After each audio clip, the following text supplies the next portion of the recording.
Hi, this is James from Tesseract, and you're listening to For Those About to Rock.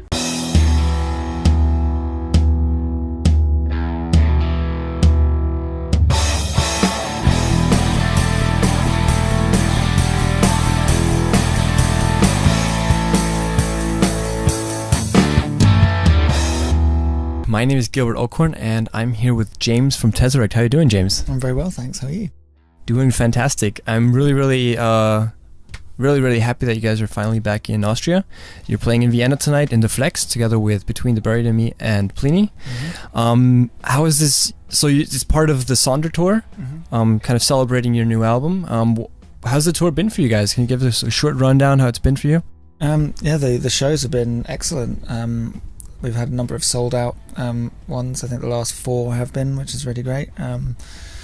Lots of energy, lots of people really, knowing the new stuff, which is nice. And the bands we're touring with are great. Like Between the Buried and Me, I'm a massive fan of. They're incredible musicians, great songwriters, and the Pliny guys are some of the best players I think around at the moment. So it's an honour to be touring with those guys, and it's all good.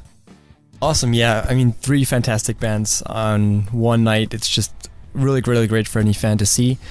So 2018 is kind of coming to a close. It's been a pretty busy year for you guys. You started off with releasing Sonder at the beginning of the year, kind of, and then been pretty much on the road the whole year. So how is that for you guys? What were like the highlights of this year for you? I don't know. It's been as you say, it's been a really busy year, and really positive. We did a US headline tour with Pliny, and a nice festival run. We did Download Festival in the UK, which was good because it's always a key one to play. Australia was good. I don't know, it's all kind of a bit of a blur, to be honest, but it's all been it's been noticeably a step up for us in terms of crowd sizes and venues, and I think it's hopefully not long may it continue. Yeah. Super cool. So was it your first time playing in Australia last year? No, I think that was our 4th, I think, actually, or 3rd maybe. First time we went out there was 2011. We were there with Periphery, and I think it's just Periphery. Second time we did Soundwave Festival, and third time we did the Polaris headliner, and so it's our 4th time. Okay, awesome. So yeah, like I said, tonight you're playing in Vienna. What are a few things that pop into your head when you think of Vienna? I don't know. Your beautiful cathedral, which I've heard a lot about and I haven't seen. I might go and have a look at it tonight. I don't know. Sausages. Yeah. Well, we have a lot of those. Yeah, schnitzel, obviously. Okay.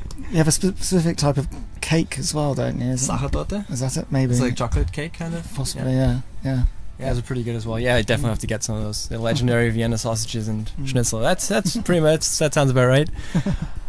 So you guys are on the Sonder tour right now, celebrating your new album, Sonder, which was released in April. The name Sonder, what's the story behind that?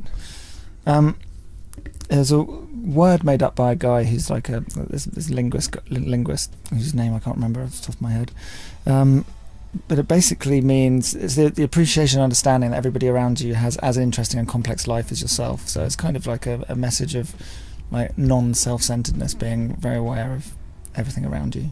Okay. It's pretty funny because the word Sonder in German is kind of already part.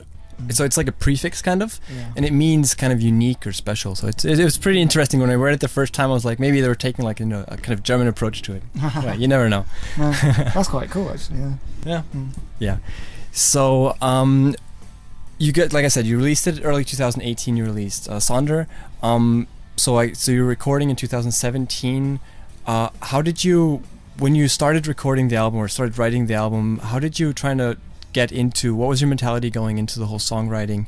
Was there any kind of anything you wanted to cover, any influences you had, or how did you jump into the whole songwriting process? I think on this record there was a real effort to make it as collaborative as possible, because on previous records, Akel Kaney, the other guitar player, he he's the principal songwriter, and he started the band as a solo project, and we've kind of evolved from that. On Sonder, we made as much effort as we could do to make it as organic as possible.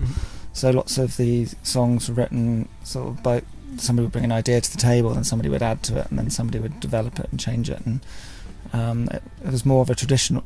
Lots of the songs were written in a more traditional band way, and I think that's helped it. I know, have a slightly different sound from some of the last records. I don't know, a little bit more. I don't know. Some people actually say it sounds like a mixture of all the records. And so, but I don't know. I think, but that was musically, that was our intention, to try and basically bring in as many different ideas from everybody as possible to make it as different as possible. Yeah, awesome. Yeah, it's always nice to have the whole band kind of contributing, and so everybody has their own kind of feeling or their own personal connection to it, right? Cool. So one of the points that was brought up often with the album is that it's a bit short. So what can the fans expect, maybe, to like kind of fill that hunger for more Tesseract? What can they expect in the future? Well, we're hoping to do something sooner rather than later. We're not going to wait quite as long as we did with Sonder. Sonder ended up being that length just because those songs work together, and we've got a whole load of other songs that we haven't actually completely finished, but some of them, the ideas didn't fit on the record, or I don't know, we're also up against the deadlines. We're just like, well, these songs work together, let's just put that out. But yeah, that does mean we've got a lot of more material that's getting there, so we're hoping, not promising, but hopefully we'll have something out maybe next year. Okay, sounds good. So and next year is also pretty busy for you guys. You're starting to tour the US in February. Also with Between the Buried and Me. So any cities you guys are especially looking forward to? You haven't been in a while, maybe? Yeah, it's like a B-C market tour. It's like going to loads of different places where we've never been before, which is quite exciting. Lots of very small towns that I've never heard of as well. But yeah, we're going to New Orleans, which would be really cool. Nice. We played a gig there back in 2011 with Between the Buried and Me, and we've not been back since. So I'm looking forward to that, and want to make sure I get a chance to see the place and check it out. Not sure where else we're going. That's that exciting. But I'm sure there's somewhere. Okay, that sounds great. Well, I really hope you guys have a great remaining Sonder tour here in Europe, and then a great tour in the US.